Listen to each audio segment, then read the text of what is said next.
Hello and welcome to Keeping Kith, a podcast about neighboring with our human relatives and the more than human world. This week, I am keeping Kith with, I think, what very well may be the cutest Kith keeping I've done so far. If you are watching the video, then you see this tiny white baby polar bear of a puppy sitting in the tall green grass.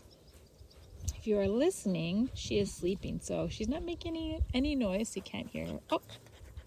Oh, she just woke up, and now you can maybe hear her panting. And now she's getting ready to practice using her tiny, tiny, super sharp teeth to gnaw on my hand. So this is Margaret. Margaret is a Great Pyrenees puppy, and she has just joined us. She's been with us for about 30 hours. And she is going to be taking over as our sheep guard dog. Not for a while yet. She's going to have to grow into those responsibilities. But for now, she's just adorableness, and she's providing all kinds of cuteness therapy. And she is still in the rumbly, tumbly, sleepy stage of puppyhood, which is, of course, much like the newborn phase of babyhood, such a delightful time, and so much fun to get to keep Kith with. Because really, there is very little that is more adorable than puppies, and Great Pyrenees puppies are just, I don't know, really, honestly, what puppy is not adorable?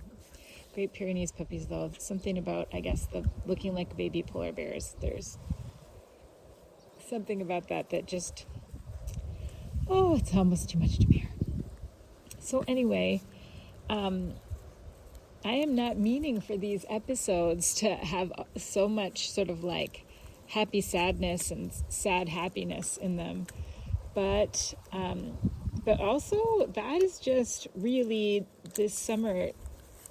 Spring and summer have just been defined by me feeling like I'm getting just pendulumed between just the hardest things and the most beautiful things. And sometimes they're the same thing, but it's like, I kind of keep trying to find ways to describe it, but it's definitely expanding my sense of my own self and what it's possible to be feeling in any given moment. Anyway, so I'm saying that in the context of Margaret the puppy, because almost to the day that we brought Margaret home, our Great Pyrenees dog Ellie died, and we knew that was coming. Ellie was really old. She had an absolutely wonderful life. She was just the best dog you can imagine, from start to finish. Oh gosh, she was a good dog and just did such a good job for us. I don't know what we would have done without her all those years. And she's in some ways utterly irreplaceable, and yet we do need another livestock guard dog. So as my friend Ruth said, Margaret has big paws to fill.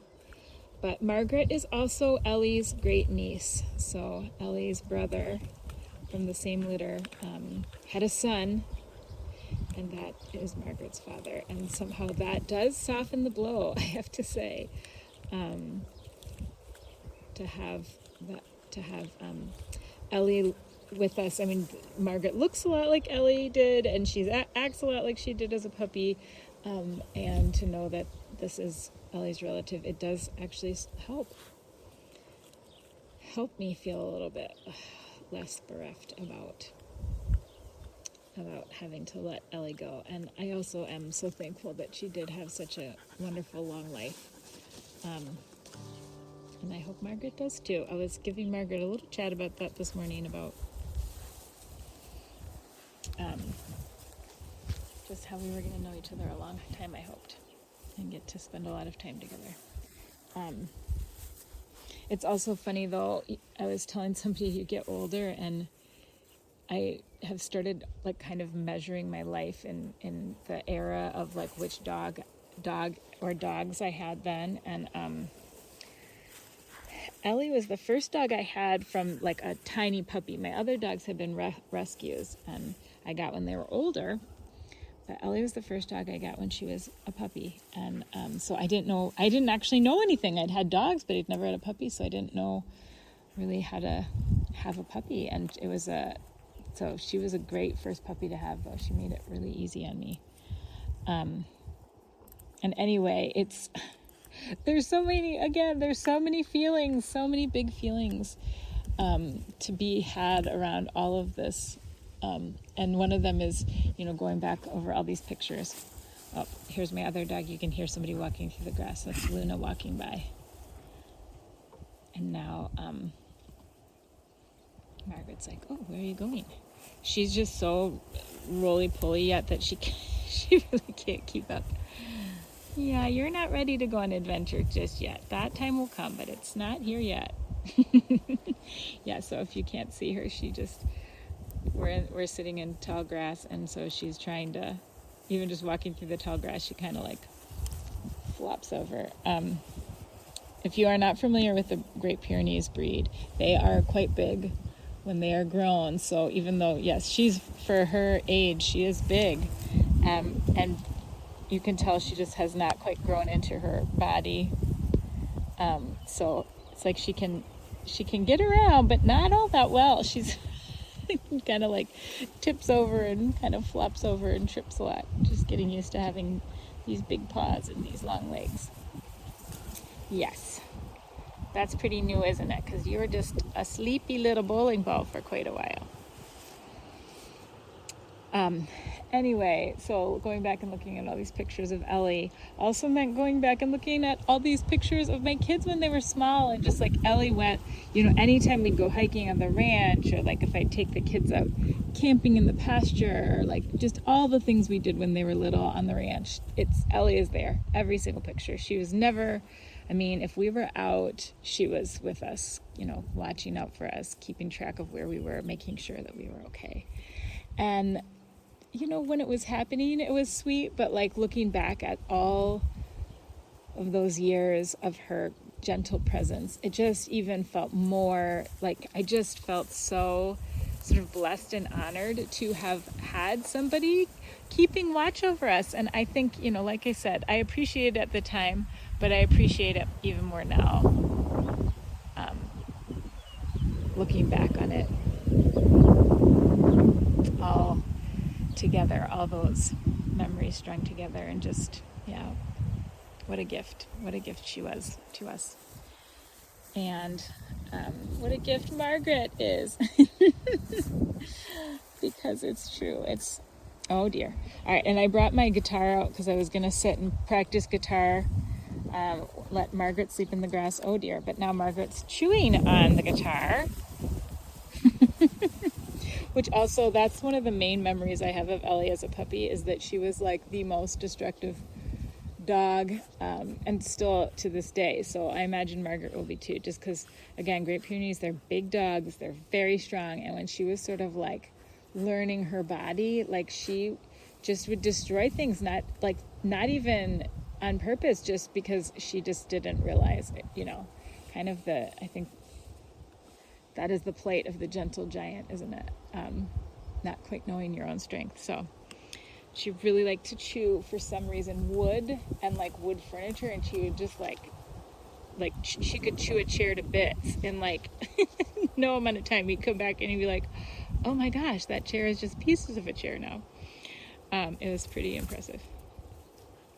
So anyway, I'm probably going to keep this episode short.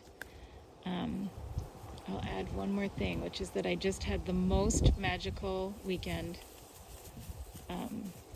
in Vermont, actually, at this amazing place called Knoll Farm and I got to spend time, it was part of a retreat with the Interwoven Institute, and I'm going to put links to both those places, the Interwoven Institute and Knoll Farm, in my show notes, just because I feel like anyone who listens to me and appreciates my work would love both of these organizations and would appreciate knowing about both of them.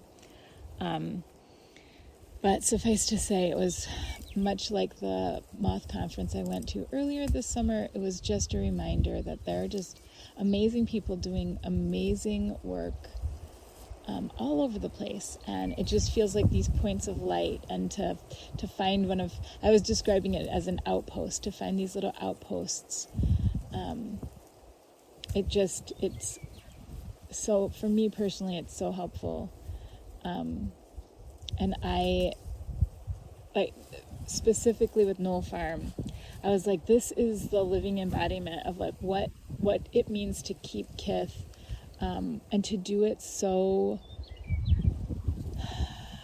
with such intention and with such, like, I don't know, just beauty. And the farm, the couple that owns and runs the farm has been there for 25 years. And so to see what they've built, which is to say an agricultural operation that also serves as a retreat center and is also their home, and is also the home to a beautiful flock of sheep, and then all the other plants and animals that call that place home as well, that everybody is living in such a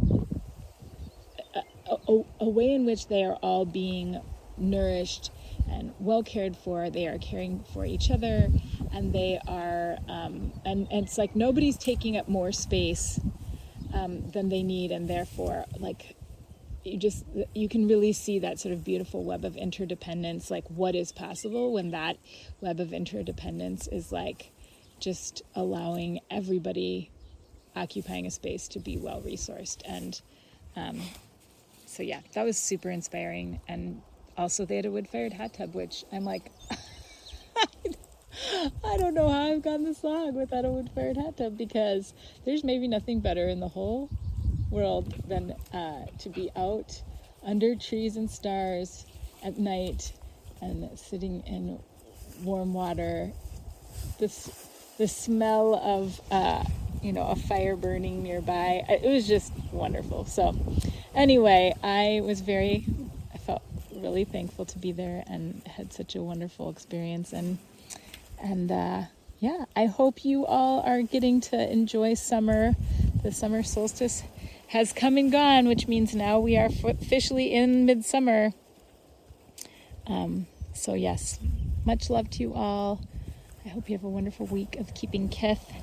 And if you don't follow me on social media, this might be a good time to start, because I suspect that there will be a lot of Margaret featured there, because how can I that would just be so terrible of me to not share in the cuteness overload.